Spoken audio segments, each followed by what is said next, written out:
I always tell people we were raised like regular black kids. We just had money. But the have money part's important. Yeah. We're here in LA with Cori Broadus, daughter of renowned rapper Snoop Dogg, and fiancé Wayne, who openly discuss Cori's health struggles, including living with lupus since age 6 and surviving a stroke earlier this year at the tender age of 24. Snoop Dogg's 24-year-old daughter, Cori, reveals she suffered a severe stroke.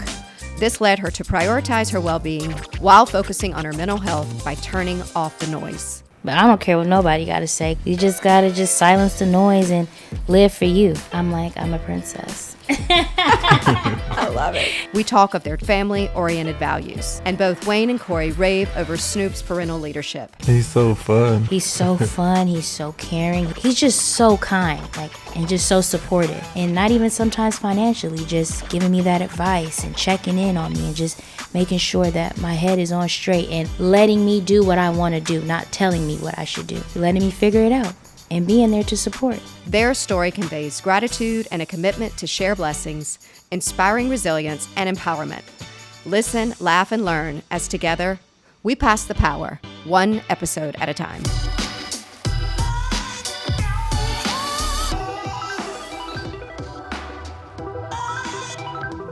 Here we are in LA. I finally get to meet you, Cori and Wayne. So happy to have you here on Pass the Power with Paige Parker and Gushcloud. Thank you for having us. Just so you know, I've met your brother before. He's been in Singapore a couple times. I've had him on the podcast twice. And I have to say, we all carry this mental baggage, right? And we hear Snoop Dogg's kids, right? And what do we think? Entitled, spoiled, brats. And he's so humble. He's so kind, thoughtful.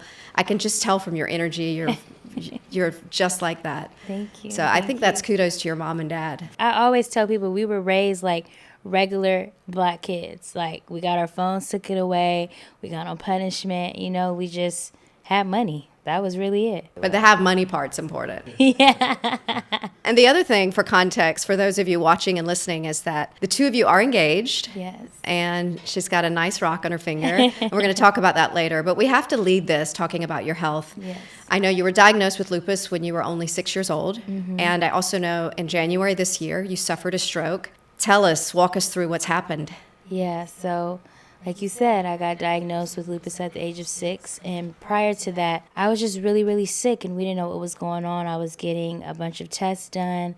They were saying that it was maybe cancer, or maybe this, or maybe that. And then finally it came back that it was lupus. So I've been dealing with that since. And you know what? When I tell you God is not finished with me, He's not finished with me. I haven't really talked about the situation and how everything went down, but I was asleep during the stroke for like 7-8 hours, and I got to the hospital and I had no deficits, no residuals, no nothing. The doctors, the nurses, everybody kept telling me every single day, you're so lucky, you're so blessed, you're still supposed to be here. But when you have lupus, there's something new that happens to you every single day. And when I say that, it may be, oh, my toe hurts today, but it'll go away. So when I was sick, I'm like, it'll be okay, I'll be okay, it's nothing.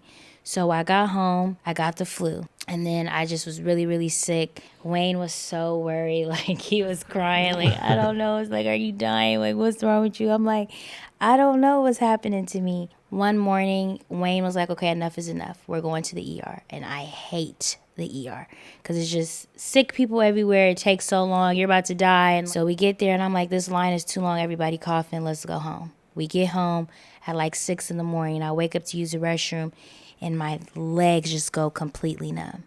And I'm still like, okay, girl, you okay? I go to the bathroom. Second time, I'm like, Wayne, I need your help. So I'm holding on to Wayne. My left leg is just dragging. And I'm still like, girl, you okay? Get up, get in the bed, go to sleep. Wayne brings me some food.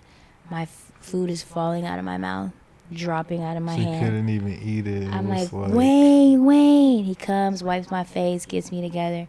I go back to sleep for like 6 more hours. We have to wait for our nanny to come to take care of the kids. Get to the hospital around 9 p.m. The stroke started happening at 7 a.m. Get to the hospital at 9 p.m. Get my MRI done, all that. They come back. You had a stroke. And they show me the blood clot in the back of my brain. And I just started crying like, I'm 24. Like, what did I do in my past life? A bunch of negative thoughts, just depressed, just sad. Like, why do I have to go through this? But why not? Why not me? You know, I'm a walking testimony. And I had a little bit of motor skills were not there. I just had to gain my strength back. And even that, I'm like, anything can happen in the snap of a finger. Yesterday, I was able to walk and do what I needed to do. And now today, I can't even, like they were having me point to my nose and point here. And it was so hard for me to do it at the time. And every day I was just crying and crying, like, why is this me? Why? Getting poked every single day. Mentally, oh my gosh, I was in there going crazy. So like when you couldn't feel your leg, you were just thinking it was one more thing, like with lupus. Yeah. Like it's one more, like I wake up each day, there's something else happening to me. It didn't dawn on you that it was something more. It didn't dawn on me at all. And I've never had a stroke. I've never really knew what stroke symptoms were, especially me being 24 years old. Never thought I would have a stroke. Are people more inclined to strokes when they have lupus? Yes, they I are, think so. because we have these antibodies. I think they're called antibodies. We're at more risk of blood clots. And so that's what happened. My blood was trying to go through and it didn't, got stuck. And that's where I had my stroke. So when she's sitting there and the food's coming out, what are you thinking? I know she didn't like going to the hospital, so I was kind of like prolonging it. But then it got to a point to where it was just like, okay, I don't know what to do. We've tried everything, heating pads, because she had a really, really, really bad migraine. And she kept having them every day too. So we was trying to like massage it out, you know, just try everything, give her meds. Nothing was really working. To where our nanny literally felt a heartbeat in my head. Like she felt the pounding. It was so bad. So you're obviously meant to be here, as you said. Yes, he's So- not done with me. Yeah. So this was January 17th. How has it changed your perspective? I think it was a warning that I have to put Cori first. I'd put everybody first. I'm such a people pleaser. I'm such a giver. And I'm in position to where I can give. So why not? And people know that. So what do? After my stroke, I'm like, oh, nah, I'm putting Cori first. And I literally got my health and all that together. I did a 4-week rapid recovery program where it was just raw vegetables for 28 days. That is discipline. Straight out the hospital. Straight the next day I left the hospital. I knew you'd clean up your health. You know what And I then mean? how That's the much kind of weight thing you you do. lost? I lost 40 pounds. I was 241 at the hospital. I'm 205 now. Just started just losing weight. And so I drink my smoothies every day with 12 ounces of kale. I mean, I did a drastic lifestyle change. And the people that know me know I love to eat and everything unhealthy. So it was very, very hard for me. But the results are showing. My kidneys are functioning normal. In the hospital, I had kidney failure. Now my kidneys are normal. And my doctor, my rheumatologist was like, you went from 40 to 80. That's crazy. Just all off of what I'm putting into my body. And that just shows you are what you eat. You really, really have to take care of yourself if you want better for yourself. You have to put the work in. And that's what this lifestyle change has showed me. But I think because a lot of people will say, like, you're so lucky. I'm like, this ain't luck. It's eating right. It's exercise. You know, it is kind of what you put in your body and how you take care of your body. Personally, why I feel I had a stroke. Because I think I was just playing with my life. So after 28 days, you stopped the raw? You're now doing No, proteins? You're still on raw? Well, I have my chicken here and there.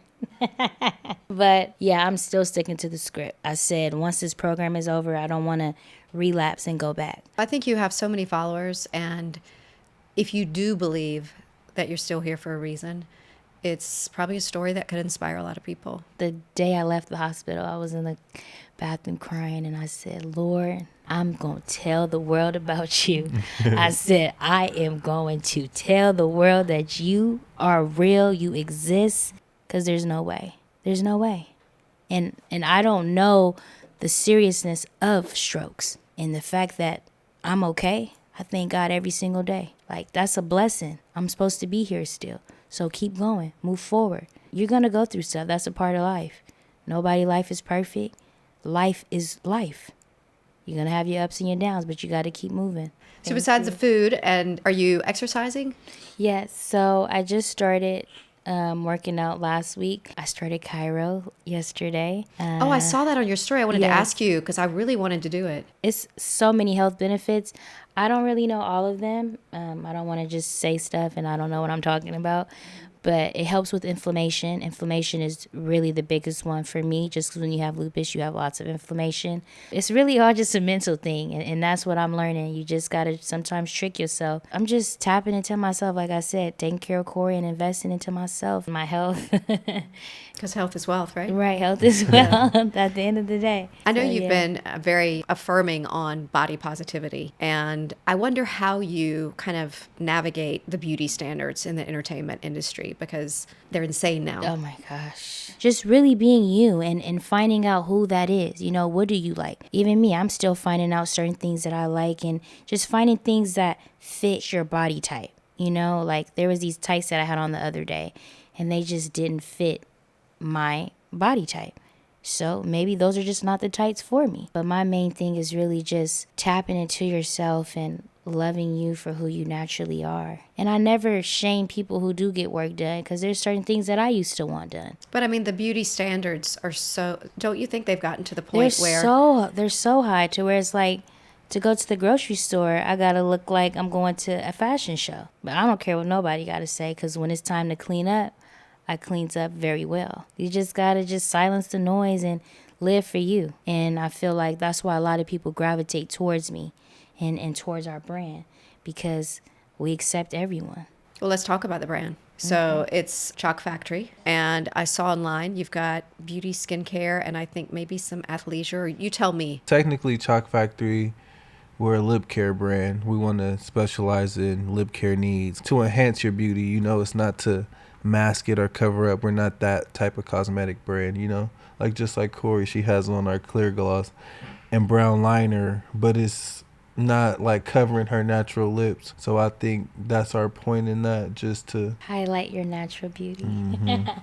you know, we have a hero product, which is one of our glosses. So we're really just trying to push that and scale that. And once that's solidified, then we wanted to step into And move to the next fashion thing. wear because Cori always said she can't go to the store and just find an outfit for her. You know, she has to either go online or, oh, it's not here, it's at this store, you know. So we want to be inclusive to literally all sizes. Like how Rihanna stepped in the makeup game and did all the shades. We want to be that for sizing, you know what I'm saying? Even with the way I dress, like so many women when they see me, they're like, I wish I could wear that. I'm like, why Yeah. can't you?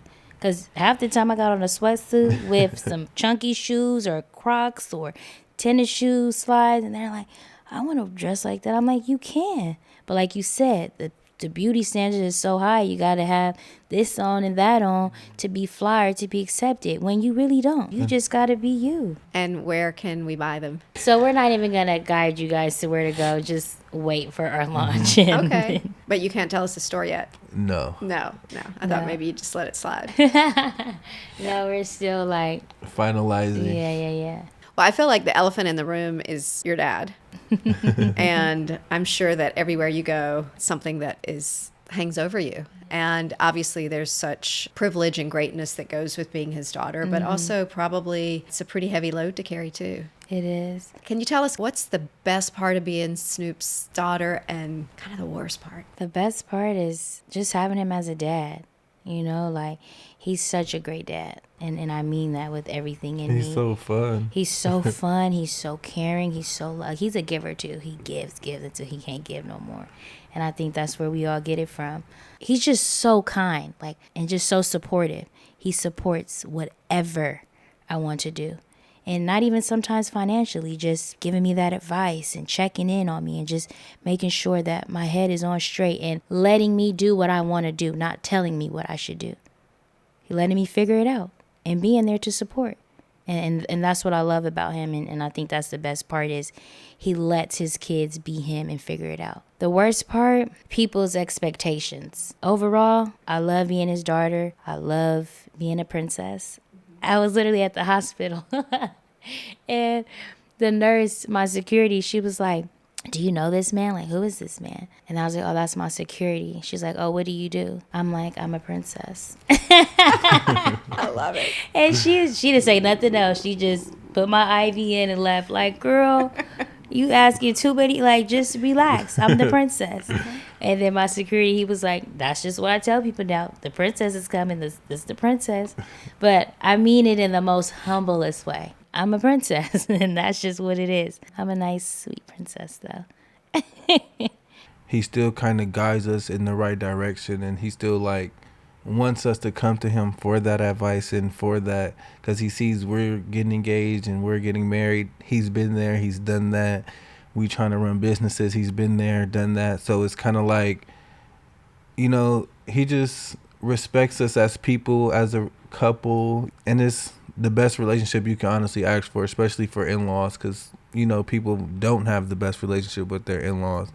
And I can honestly look at them and call them, like, honestly, as my second parents. It's the easiest, the smoothest thing ever. Like, I tell her all the time, I thank y'all so much, because they don't make me feel pressured to be anybody. As long as she loves me, that's okay. You know what I'm saying? As long as I love her, that's enough, you know? It's and like, the real life hack is growing with somebody. You know what I'm saying? If you got somebody to get rich with, then it's 2 brains is better than 1. And that's what we're doing right now, and that's what I love. Like, we have so many things in the works. We just started our flipping home business as well. We bought a house in October. Yeah. In October, and it'll be on the market in March.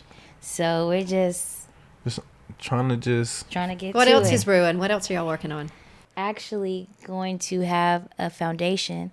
It's going to be called Choc Factory Foundation because we are raising 3 kids at the moment. Just kids who come from unfortunate situations, who don't have the needs, the necessities, you know, not to say that they're intentionally getting neglected, but it's just some things people Life can't has afford. happened. Life, Yeah. you know Life what has I'm saying? Yes. But these children that you're rearing are not your biological children. No. So how did they come to be in your home? So their dad passed away 2 years ago from a tragic car accident, and their mom is in jail at the moment. She's my auntie, technically. But she's our age. Yeah, she's our age. We grew up together, and she called me because we're the ones that she trusted us to handle her kids. We're the godparents of her youngest son. Desani. Yeah, so my we were baby. already helping out here and there, you know, with How her. old are the 3? 8, 6, and 4. On top of 3 dogs. Yeah.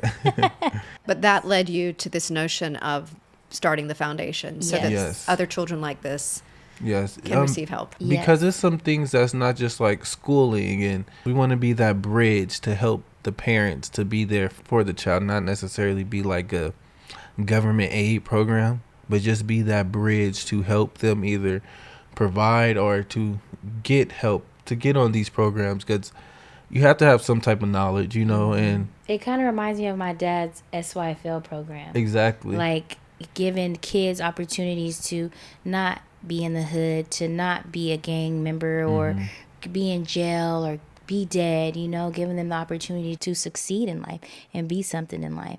And I think that's kind of what we want to do as far as with our Choc Factory Foundation, giving kids hope to be something in life and be successful. You know, I feel like we just have to be put in the right environment and so forth. And teach them to let it be an example, you know what I'm saying? We just want to help and make this world a better place in the best way that we can. So when anybody passes judgment on you, just know that what you're doing is good and sound and right.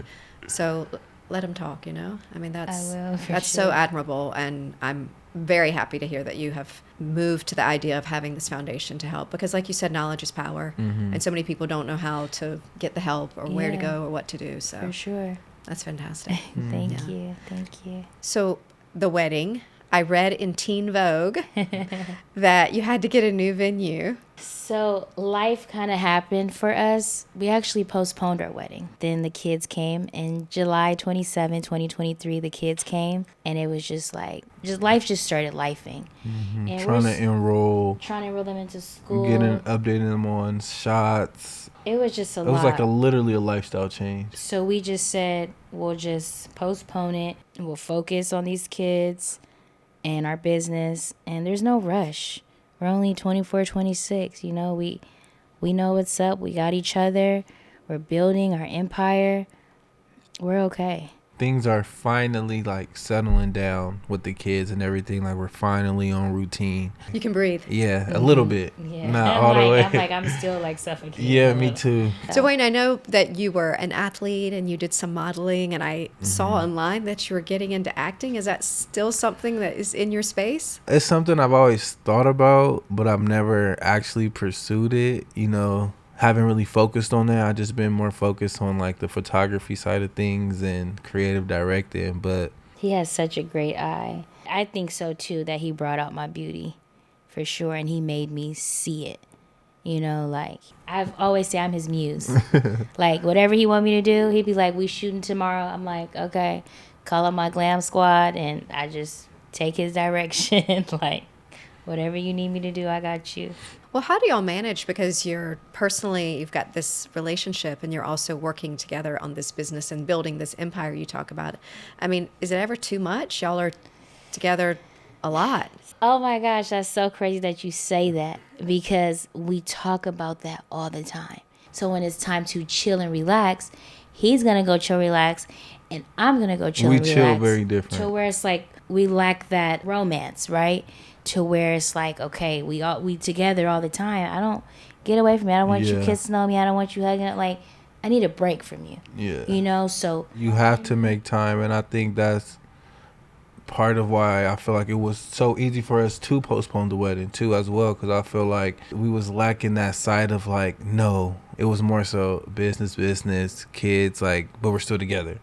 So I feel like now that we've been through all of that, everything is settling down, we're more clear, even after her situation, like what needs to be prioritized no matter what. Like, yeah, we're taking care of kids, yeah, we have 3 dogs, yeah, we're running a business, and yeah, we're flipping a house, but we still need to forcefully show that we love each other, like make it intentional sometimes, you know what I'm saying? Like, go on dates. exactly. Do things. Like even in Napa, we're emailing and on Zooms, and it's like we're on vacation. Like, let's just enjoy it. You know what I mean? But I feel like we're so hungry. I feel like for us, we have our times that we do like to do that together. So most of the time, it needs to be like just us and like focusing on us and making us more. Oh, the other day we got a hotel at the Four Seasons in Beverly Hills just for the night, and just like, let's start being spontaneous. So that's what we're learning now, is balance, because we're literally together every second of the day. When you talk about balance, how much of your personal lives do you share online with your content creation? I mean, how much do you give your followers? Just enough. Yeah, Just enough. we used to give them way more, like everything. But now we've learned to like stepping out as individuals as well, like respecting her time alone and respecting my time alone. It's just even out there socially, like the things she may want to do socially that doesn't include me, or the things I may want to do out in the public that doesn't include her, and it's fine. Well, it sounds like you already have a pretty solid, like an old married couple kind of Everybody vibe going says on. that. We are an old Everybody married says that. couple. We trying to give off young couple vibes now. We're giving the complete opposite. I know. Well, when you've got 3 children, 3 dogs, and a few businesses you're working on, it's tough. But we're so blessed, and we say that every day. We're so blessed to be in the position that we're in. Yes, it gets overwhelming. Yes, it's a lot, but we're blessed at the end of the day. The fact that we're able to do all of this means the world to us. But when you think about your social media and your content creation, do your followers inspire you to do certain things, or everything you do is authentic to you? Everything we do is authentic to Like, us. we don't really care for suggestions. We'll hear it and then we'll be like, oh, that'll be cool, but then we don't actually take the time out and do it. I feel like we're so creative, we're so fresh, we want to come out with something you've never seen. Like, most people suggesting things that we've seen already, you know what I'm saying? That was a good way to put that. I love that. Thank you. Even how our nighttime routine video went viral. We did one, but we were just doing it Was this Insta or TikTok? Instagram. And we seen somebody do one, but ours was nothing like theirs. We just let's just do It's one. like, so set the camera up and start filming. We just going and then on. just do it, and we just cut it up, and everybody loved it, and it was like, We didn't want to do another one. Well, no, I always tell young people that now is the time to try and fail. Mm-hmm. You know, maybe you'll succeed, but the last thing you want is to be, 45 with a mortgage and fail, right? So Right. go ahead and get busy and do it now. Yep. Well, Princess Cori, I would challenge you to use this story that's happened to you and share it in ways so that maybe somebody, they're not going to go to the extreme of having a stroke like you, but maybe it can inspire them. I wanted to write a book, actually.